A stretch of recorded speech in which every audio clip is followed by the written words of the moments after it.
You talk about the number of people who have died. There's a different kind of battleground now in the United States and around the world, and it's an ICU. It's a hospital bed. It is right now, something like close to 220,000 people in the United States, a fifth of the death toll of coronavirus in the world right here in the most powerful country on earth, and a fifth of the infections at something like 8 million when we surpass the 40 million mark for infections around the world. Jeremy, your parents are both nurses in Wisconsin, a crucial swing state that's recorded its highest number of new coronavirus cases on Friday.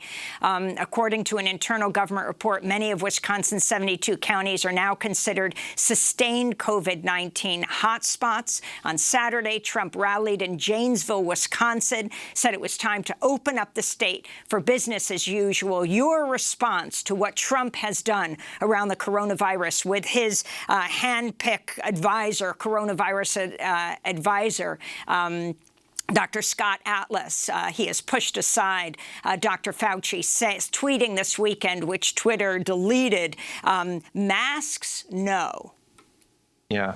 I mean, I don't know how else to describe what Trump has done except homicidal. And it could be even on a literal level with Donald Trump having, he said he was diagnosed with coronavirus. He was at Walter Reed. Now he's, running around, claims he's not infectious. I mean, how do we know? How do we know when Donald Trump's last actual negative test was? And has he just been running around spreading this? I mean, is the president of the United States, we talk about presidents being murderers on a policy level, but this president may actually be killing people. And I think that is really a metaphor for how this entire thing has unfolded.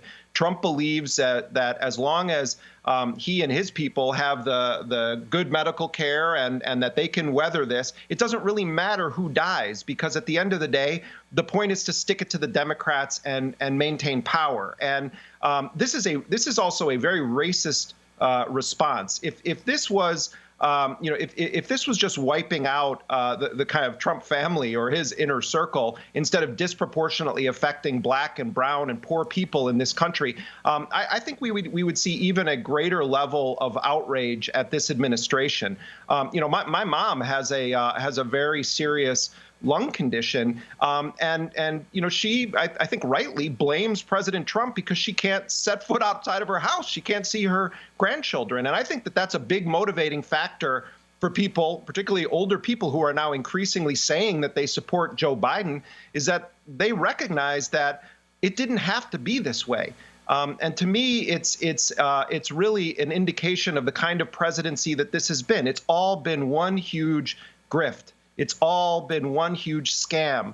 And I think that perhaps the most long-term danger, the short-term crisis is unconscionable, the number of people that have been killed and made sick because of incompetence. But on a long-term level, if Joe Biden wins and becomes president and we don't reckon with how we got here, with how Donald Trump was created, nurtured in this system and able to seize power, then I really fear for the future of this country, because this is the tip of the iceberg.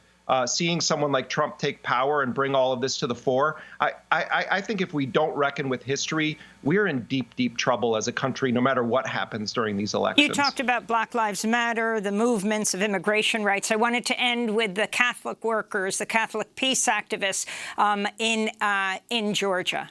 Catholic peace activist Patrick O'Neill sentenced to 14 months in jail Friday for breaking into the Kings Bay Naval Submarine Base in Georgia to protest nuclear weapons policy. He's part of the Kings Bay Plowshares 7 group of Catholic peace activists who entered the base on the anniversary of the assassination of Dr. King. Can you talk about the significance of this in the last 20 seconds we have? I've said for a long time the greatest danger that the world has faced from Donald Trump is the possible threat of a first strike nuclear weapon that happens as a result of some tweet that Trump doesn't like from a foreign leader. These Catholic peace activists during the Trump administration tried to confront that nuclear threat, and there was a total media blackout on the action that they did. And, if we lived in a just society, the Kings Bay Plowshares activist trial would have been reported on as one of the most brave confrontations of the most dangerous aspect of this government and particularly this administration. We have to leave it there. Jeremy Scahill, co-founder of The Intercept, will link to your American Mythology series podcast, Intercepted. I'm Amy Goodman. Thanks for joining us.